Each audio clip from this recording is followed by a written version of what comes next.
It is time for interview 4 of Birds vs. Boys Hate Week. If you watched 1, 2, 3 so far, we had Morgan flipping the birds from Team Birds. Now we are going 3 straight Birds content creators. We had Mike Tag, Rome, Cowboys fan talking. Now, you know we had to bring Jay Tuck back. Jay, how are you? It's Hate Week. Yeah, man, it's Hate Week, man, but it's also Christmas, man. So before we start, man, I want to wish everyone out there a Merry Christmas, Happy Holiday. You know, a lot of people don't get to fully enjoy the holiday, so it's kind of just think about those people, man, and be grateful for what you got and what you don't got. You know, so it's like, just want to put that first. For everyone talks about football and all this stuff, like, man, but it's different. You know, it's different this week. But yeah, I'm excited for Christmas and the holiday, but also for football on Saturday. I will definitely be in the building at AT&T Stadium. Will you? All right. right. Yeah, man. I'll be there, man. Live and cranked up to the maximum, man. You know, so you guys see me on my photos going viral and stuff. So that was a good time at AT&T. Yeah, we were talking to Tag. He said he was a couple games ago. You guys were like one section away from each other. Yeah, man. Me and Tag tried to bring the hype, man. You know, the funny thing, Tag, he's the hype man right on the internet, right? And I'm kind of like, the social guy. But at the game, he's the quiet, chill one. And I'm the loud, rowdy one, standing up, throwing towels, screaming, so it's like, it throws people off, man. It's always kind of funny when people see that. So that's funny you bring that up, because he said that.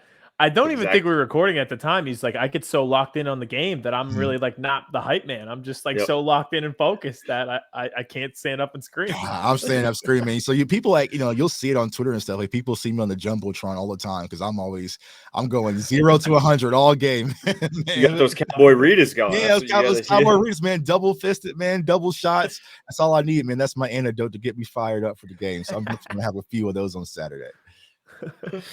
All right. I know Aidan has one big question we definitely want to be hitting you with right from the jump. All right. So basically, I've been talking to Cowboys fans about morale, and I love to talk about all the problems that the Cowboys fans have these days. But in a real sense, I think this becomes a really interesting game from both sides because there's still something for us to gain. And even though the Cowboys are kind of locked into that 5 seed, I think from a morale standpoint, things need to change. So one solution to that I've seen on the internet today, Micah Parsons seems to be getting worn down. Is there any effect or idea that he can move from edge rusher to linebacker and kind of just mix things up? Just let's change things up to change the course of the Cowboys are on. Yeah, I mean, I don't want to say it's just to switch things up, but I will say, with Leighton Vander Esch suffering what, thank goodness, is the shoulder injury versus the neck injury. He might be out 1 to 2 to 3 weeks. So our linebacker core gets a lot thin. You have Anthony Barr. You also have Damone Clark, who's a rookie. And then Mike McCarthy spoke about it today. They're confident Jabril Cox being elevated, but he's been inactive for a majority of the season. So you might have to look at it like, do you move Micah back to middle linebacker and let him go back to being that chess piece? Because Micah even mentioned himself on a few different podcasts, like it wears you down. Like you take a different type of punishment, getting double team, getting chip block, getting cut, like versus being a linebacker. I played the position, man, and like it could wear you down. So, I think the Cowboys might have to consider, will you still get the impact of Micah if he's dropping the coverage and going sideline to sideline, stopping the run versus just purely being a pressure guy? But it's going to be harder to scheme for him. And I feel like we have enough defensive edge guys that can still get pressure. You add in Sam Williams, you still have, DeMarcus Lawrence. Dorrance Armstrong has the injury, but I think he's going to, be well. You have Golston, some of those other guys. I feel like you can still get pressured. But I think the linebacker depth is something we really need to focus on with LVE being out. So I would consider moving Micah back to linebacker just strictly for that purpose. And now the one thing, I think my answer changed today. I would say keep him at edge rusher if Jalen Hurts was playing, because we do so many read options, and you need a guy who could actually beat Jalen to the sideline with his speed. But without him, it's like Gardner Minshew's not beating many people. Right. So it might be the perfect opportunity to try him back at linebacker. I might be able to run down Minshew, man. I believe it. I think we can. Yeah. So, yeah, go ahead, Kevin. No, I was just going to say, so we talked about how thin the linebacker core is. I mean, cornerback's not much better right now. Obviously, we have Diggs on one side, Bland has been playing lights out his rookie year, but Mhm. what is your solution to CB2? Is there a solution to CB2? Because how do you just trot Kelvin Joseph back out there after getting benched for Nashawn Wright? But then Nashawn Wright kind of got helped off the field there. We don't know if he's going to be good to go. What is your solution if there is one, Tuck? Man, What do funny, we do? I just released a video on it, and I don't know, man. And I know a lot of Cowboys fans were out on Anthony Brown. I kept saying, hey, I know y'all don't like Anthony Brown, but just for this season, we need him, because I feel like if that was the break, we really didn't have an insurance policy. I know some people were kind of skeptical when it came to Kelvin Joseph, but we saw when he got his opportunity, he really didn't rise to the occasion. Now, Nashawn Wright did step up a little bit and play well, but he wasn't really tested. And I know Philadelphia, what Steichen and you guys got to do, like, you're going to point right at those unproven corners and go directly at them. So, they brought in Mullins, they brought in Sheffield, they brought in some kind of unknown guys. And when you look outside, maybe a Desmond Trufant, maybe, a Kevin King, Al Harris. Al Harris, DeAndre Baker, so like there isn't really a guy that you can plug in and be like, okay, we're good. And so someone's gonna have to step up with that opportunity and fully emerge. Now, I kind of been pondering the idea is we do have Israel Mukuamu, who we drafted out of South Carolina, and he was more of a cornerback converted to safety. But I feel like he might be a physical outside. Like he fits that Dan Quinn mold. 6'5", 215, runs a 4.46. Will come down and tackle. And so for me, I would probably just go with that experiment and see how it impacts. It can't be any worse. I don't think they're going to cut Kelvin Joseph, but I would definitely give it a try. But as right now, that cornerback 2 is the biggest question mark for the Dallas Cowboys, especially going to the postseason. Definitely. I've gotten so many texts from Kevin. He's not thrilled with Kelvin Joseph. Yeah, man. I tried. I was just like, because a lot of people like counted me as the anti Kelvin Joseph guy, like during the draft, man, because my draft reaction when we drafted him, I was just like, because everyone know, Asante Samuel Jr. was high on my board and he was sitting right there on a silver platter and we passed up on him. Yep. But it's just like, I just feel like Kelvin Joseph didn't work out. And I feel like the most important piece where Kelvin Joseph messed up is the lack of focus. Like, it's different if we knew that he was in the film room, he was going hard every day. Yep. Like he was really putting in the work. But when you don't see them putting in the work, you see all that outside stuff going on, and then you go on the field and get cooked. Cowboys fans, any NFL fan base, it's not going to show you any sympathy. And it kind of sounded like yesterday with J-Ron Curse's comments, the team's not showing them no sympathy. Nope. And even Dan Quinn said, hey, it's open competition. So, they might just be out on him. He might just be a special teams guy moving forward. And on top of all that, you slap number 1 on your jersey this season. Right. Yeah. Switch numbers and all sorts of stuff, man. So yeah, I just don't think it's going to work. So this league will humble you in a heartbeat. Yeah. Expect a lot of cornerbacks in my mocks coming up, man. All right. So let's talk game plan for this game offensively for the Cowboys. What do you think? I mean, we saw what their scheme was. Dak was playing really well, I thought, especially in the first half of this game. They were able to run the ball. They've been able to do it all. How do you want to see the Cowboys offensively? What should Kellen Moore and this offense do to attack this Eagles defense this week on Christmas? Yeah. And I feel like, there's a few different processes when it comes to the scheme of the run game. Like some teams, they pass to open up the run game. Some teams, they run the ball to open up the pass game. And then some teams kind of use leverages based on the offense. If it's a light box, then it's run. If it's a heavy box, then it's pass, right? But I feel like what the Cowboys really need to do is get the run game involved to open up the pass game. And we saw that in the first half versus the Jaguars. Like you get Pollard involved, you get Zeke involved, you get those linebackers coming up, biting on the play action, which opens up Dalton Schultz and in Hendershot. I don't want to call him Henny, Peyton Hendershot. And so it opens up so many different things. And also the RPO for Dak to use his legs. Like I feel like that is the true identity of who the Cowboys need to be.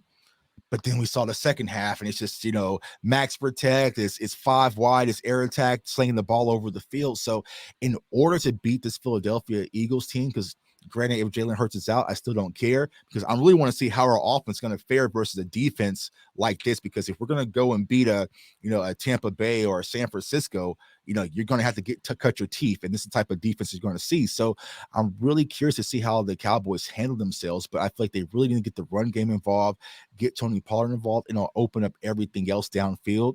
I expect this to be a big tight end game whether that's Dalton Schultz. Hopefully we get Jake Ferguson back off concussion protocol, but also Peyton Hendershot, because I like that matchup versus the Eagles linebacker, especially in coverage. They like to come forward. They kind of mirror us, right? So if we're able to keep them off of balance, it will open up things, but it's just, can Kellen Moore fully commit to it? We shall see.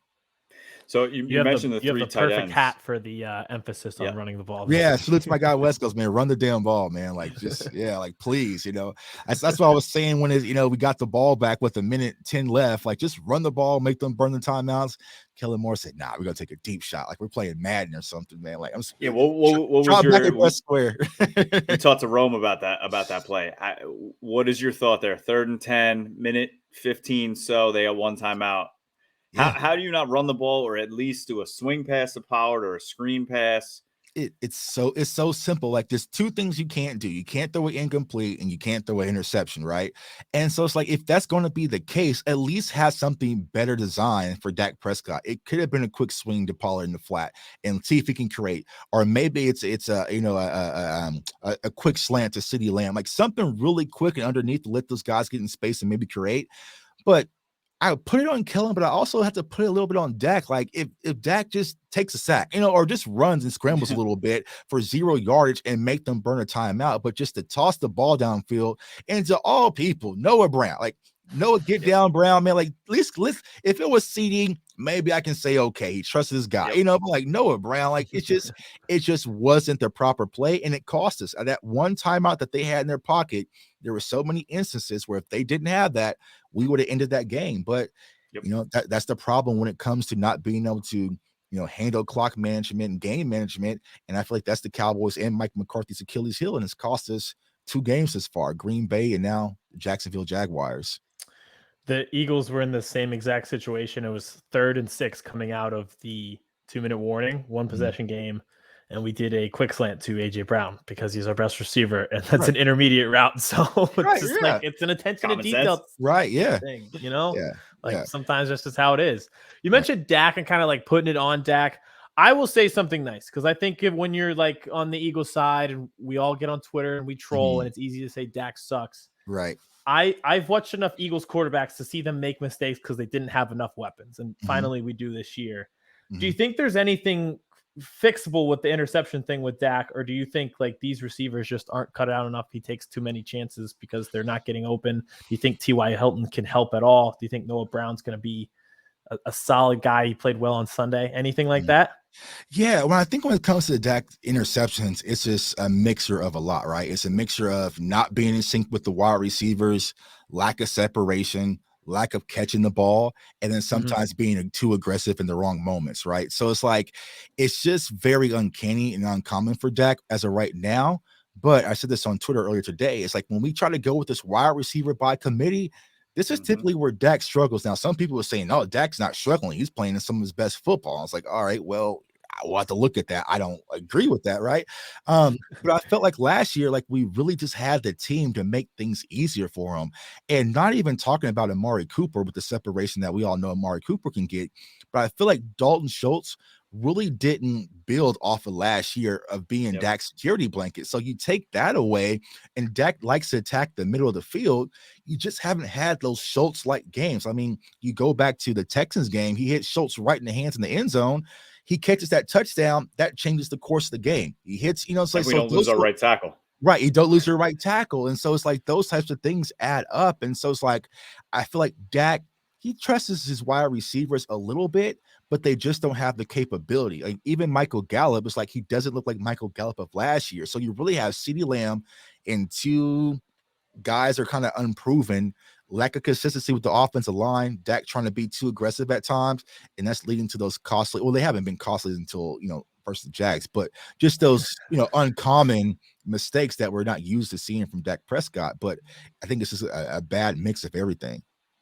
So give me, all right, off of that question, give me Tux the OC, right? Who are your active receivers for this week? So CeeDee Lamb obviously has been balling out this year. Michael Gallup, like you said, I think he's been a liability. Noah Brown's had a nice season, but again, he's Noah Brown. Jalen Tolbert has been a complete wash. This is a redshirt year for him, I would say. Right. James Washington, 2 games, 1 target, no catches, and now you have T.Y. Hilton sitting there.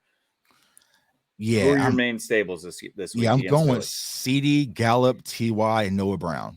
Like that's who I'm going with. And I feel like T.Y., to answer your question, Aidan, is like he could be the spark plug because T.Y. is looking like, all I gotta do is catch the ball and they're gonna love me in Dallas. Like, like that's it, like, and I feel like, you go back to what he did last year before the injuries and also 2020, like, even though he's not the T.Y. of old, he's still able to play football at a very high level. And so if that trust is there and the opportunity is there, I trust T.Y. Hilton, who's played in big games, who's been the guy before in numerous occasions. Hell, we remember what he cooked us, I trust him a little bit more than just Noah Brown. Because even if you talk about Noah Brown, you go back to last year on Thanksgiving, like when the game was on line versus the Raiders. It's just I like Noah Brown. He's a good guy.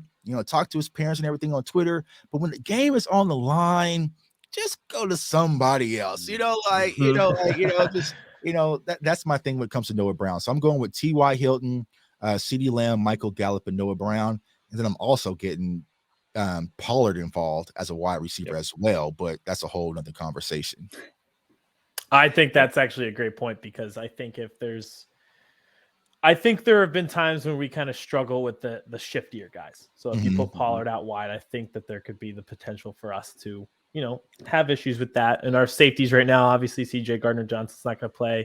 Reed Blankenship already got hurt in his replacement. So the Pollard thing, I think, could be an X factor in the game for sure. I've been trying to give Kellen Moore my Madden playbook. So if you have Zeke and Pollard in the backfield, typically teams will have to stay in base because of the run package. They maybe 4-3 or 3-4, and then you just flex Tony Pollard and get him matched up on a linebacker, and you just take the free, easy money and prosper, man. But that might be too complicated for Kelly. So we could solve all the problems. We just gotta get you up in the box. Right, exactly. Do you think this also needs to be a game? Obviously, Dak doesn't use his legs like Justin Fields does or Jalen Hurts. But I mean, when he does move a little bit, he can get the yards. And we saw what Justin Fields did do against the Eagles defense. Is this a game where you think 3, maybe 4 design runs get the chains moving in this type game? Yeah, absolutely. And you saw it. And the reason why is because I feel like the Eagles defense, they're aggressive, especially on stopping the run and getting the pass rush. So they're going to come downhill and bite on Pollard and Zeke. And so the opportunity to pull it is going to be available. And what that does is what the Eagles do to us, right? You get your linebackers on your heels. Like you're coming forward, then you pull. It's like that slight hesitation gives you that window that you're looking for, especially with wide receivers who don't create separation, right? So if you show the RPO, they're coming up to tackle Zeke or Pollard, and then that's where you can sneak Tony Pollard, but Dalton Schultz or one of those tight ends behind or CeeDee Lamb behind because of that quick hesitation. So you definitely have to keep this Eagles defense on their heels. But if you say, you know what, we're just going to drop back and pass 40 times, it's going to be a free lunch, especially with the lack of continuity with their offensive line. They're going to love that. So keep them off balance, run, play action, RPO, like those different things to really keep them off balance. And I think the Cowboys should be able to move the ball. But if they don't and they come one-dimensional, might have 4 or 5 Cowboy readers out there. Listen, we got a few guys sniffing double-digit sacks. I would not recommend going into some type of air raid offense. Right. I totally agree. I would try some misdirection. It doesn't even have to be a read option, but just Dak extending the play sometimes and just doing it that way, or else I think it could get ugly and he could have people on his back in a hurry. So I think you're right. So what is your then also this just is turning into the tuck build the depth chart. Yes, this is your formal interview for offensive coordinator. Will McClay. This is your Will McClay interview. Right. Offensive line. What's your starting 5? Yeah, so this has been the hot topic button because I know that Tyron Smith played right tackle. He played okay, but for me personally, my offensive line is I'm going Tyron Smith at left tackle, my all-pro, future Hall of Fame, first ballot guy. You're just going to play your position, right? Because I want to protect my quarterback's blind side. Then I'm plugging Connor McGovern out. Like, hey, good job, fella. And I'm putting Tyler Smith at left guard. I'm putting him in there. Then I'm having Tyler Biadasz, another Hall of Fame first ballot, and Zach Martin, and then another Hall of Fame first ballot, and Jason Peters. And that's how I'm rolling moving forward. Now, a lot of people say, Tuck, what happens if, right? What happens if Jason Peters doesn't work out and get Nicky Guy go to Josh Ball? Well, if that happens, All right, cool. Tyler Smith, you go back over here to right tackle. Yeah. And then Connor McGovern, you're back at left guard. But, I just feel like as of right now, I don't think that Tyler Smith is playing great football. You know what I'm saying? Like, he's just playing okay, right? He's just doing his job, right? It's just a C. Like, that's left tackle, right? We are about to play the Philadelphia Eagles, the Tennessee Titans, possibly the Tampa Bay Bucks, possibly the 40. Like, these front four, they are relentless. Like, so you really need to have your offensive line buckled up. And this experimentation with Tyler Smith, it just isn't holding up, because that also impacts Dak with this timing and his rhythm with the pressure in the pocket, where you're seeing some of these overthrows and costly mistakes where he's getting hit on his arm as he's releasing the ball. So why not just make a strength your strength, go with your best left tackle? I feel like Tyler Smith is more equipped to be a guard. That's where y'all kind of had him in the draft anyways, play left guard. And then you put the all-pro Hall of Famer and Jason Peters at right tackle, and you rock out like that. But they want to be the Dallas Mavericks and make 100 substitutions throughout a game and play a little bit of this, a little bit of that. Like, all right, that's all fun and games, but see if Josh Sweat cares. So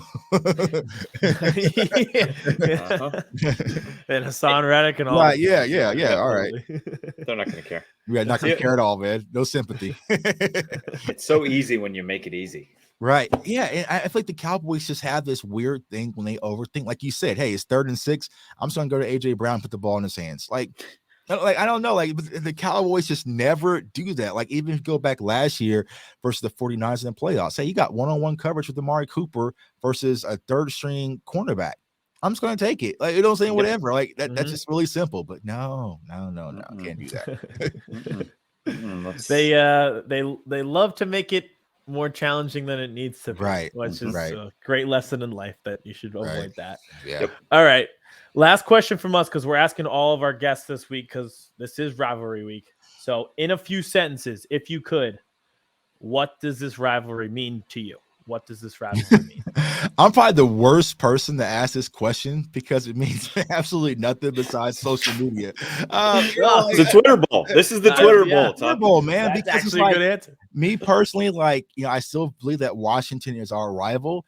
If it wasn't for social media, I just feel like the Eagles Cowboys thing just wouldn't exist. Like, I get it. Eagles Cowboys, you have the most content with your community and vice versa. The interactions you see on Twitter, that builds it up.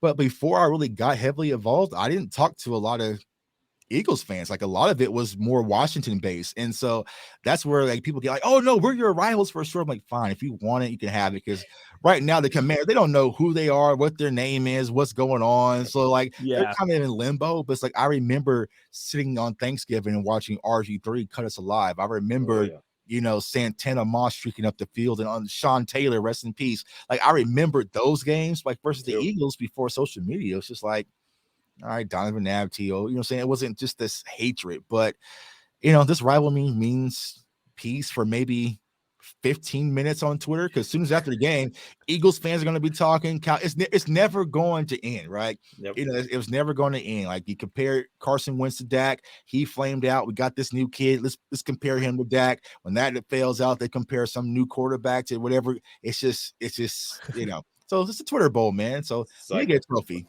What like it a little is. bird trophy, right? Yeah. We need a little trophy in our bios. Yeah, the little Twitter bird, and whoever wins, gets their the star or the eagle on the helmet. Pass it from community to community, man. So that would actually be really funny. Like the Stanley Cup. We'll just everybody, each content creator gets it for a week for their show. Hold the truck, right? Yeah. Right. I love it. All right, Tuck, as always, let everybody know where they can follow you on Twitter for all the mayhem, and how they can follow you for all your videos as well. Yeah, thanks, my guys, for having me on. Always a fun time, man. You can find me on all social media platforms at jtuck151. That's Twitter, Instagram, and TikTok. And then my YouTube channel is CFO Sports. Come comment, like, subscribe, man. We have a good time over there talking contextual football. Even if you're Eagles fan, we got a lot of Eagles fans over there as well. So it's always a good time. We do a lot of draft content coming up. It's going to be here in Kansas City, so we're going to be diving here deep. But I appreciate you guys for having me on, man. It's always a good time as usual. Talk Merry Christmas. Have fun at the game. Be safe, and have a third Cowboy Rita. Victory, man. Victory, Cowboy Rita. Victory, Cowboy. Awesome. Appreciate it, Tuck. All right. Thank you.